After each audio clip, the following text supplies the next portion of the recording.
Монгол улсын төрийн сойрхолд намхайн Нацаг нэм нь 1972 онд Даргуул аймгийн Шарын гол суманд төрсөн. 1990 онд Баянгол дүүргийн 40-р дунд сургууль, 1995 онд Шинжлэх ухаан технологийн их сургуулийн Эрчим хүчний инженерийн сургуулийг эрчим хүчний автоматжуулалт мэргэжлэр бакалаврын болон магистрийн зэрэг хамгаалсан.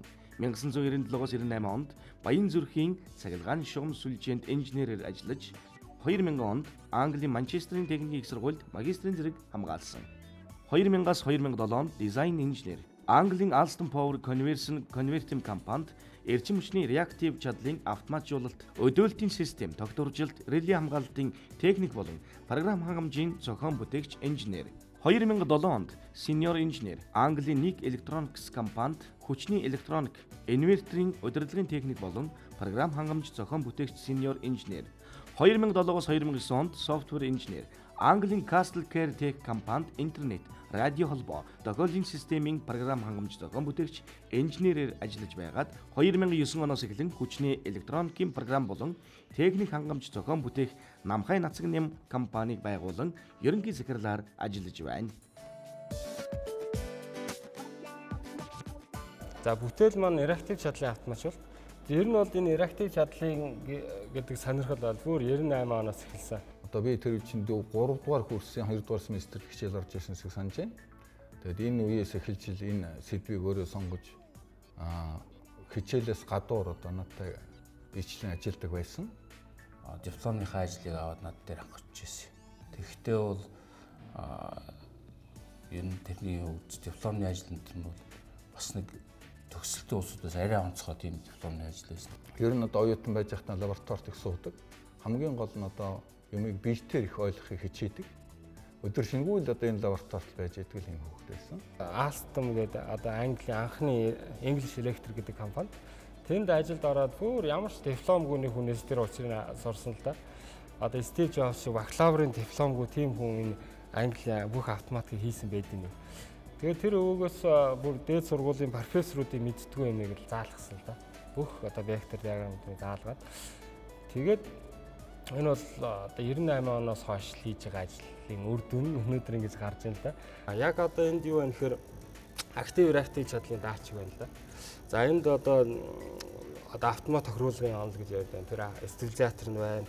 За энд үйлдвэрлэлийн зориултын тижээлийн блок байна. Тэнд трестерний удирдлага байна. Тэнд тэл механик байна. Тэгээ энийг ингээд тусалсан салгаа 6 хэсэг салгаад бүх салбарт борлуулах боломжтой. За энэ бүтээгдэхүүнийг нийт инженерийн салбарт борлуулснараа импортыг бүрэн хоригдуулж чадна. Импортыг хоригдуулах юм бол одоо хүн болгоны карманд байгаа 1000 төгрөг $100 болох бүх ард түмнийг тижээх одоо бизнес. За энэ бол ганц эрчим хүчний салбар биш. Инженерийн бүх салбарын инженерүүдийг одоо оюунлаг ажлын байраар хангах тэр боломжийг бүрдүүлж байгаа. Бүх танамж төхөөрөмжийг Монголд хийх боломжийг Монгол цахим төхөөрөмж сум генераторыг удирдах гэдэг бол бас арай илүү юм болоо гэж бодсон. Бас хоёрдугаар шалтгаан гэвэл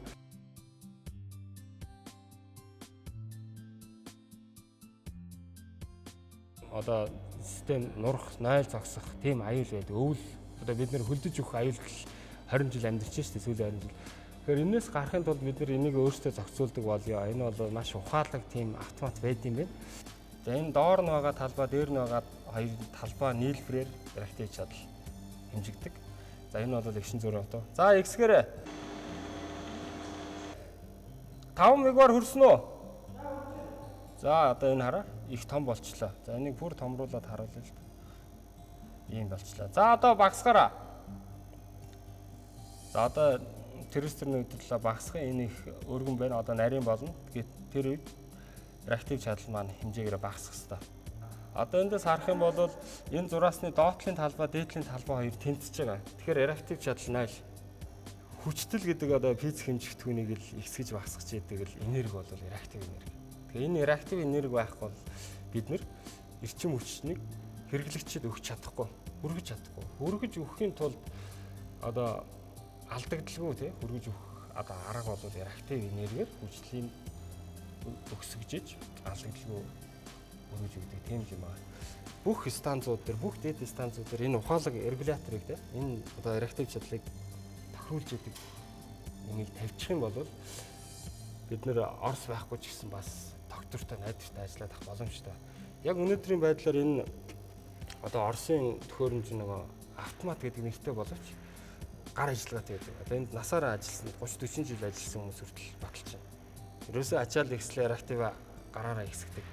Тэгэд энэ бол автоматаар ихсгэж багсдаг болохоор хугацаа хожно.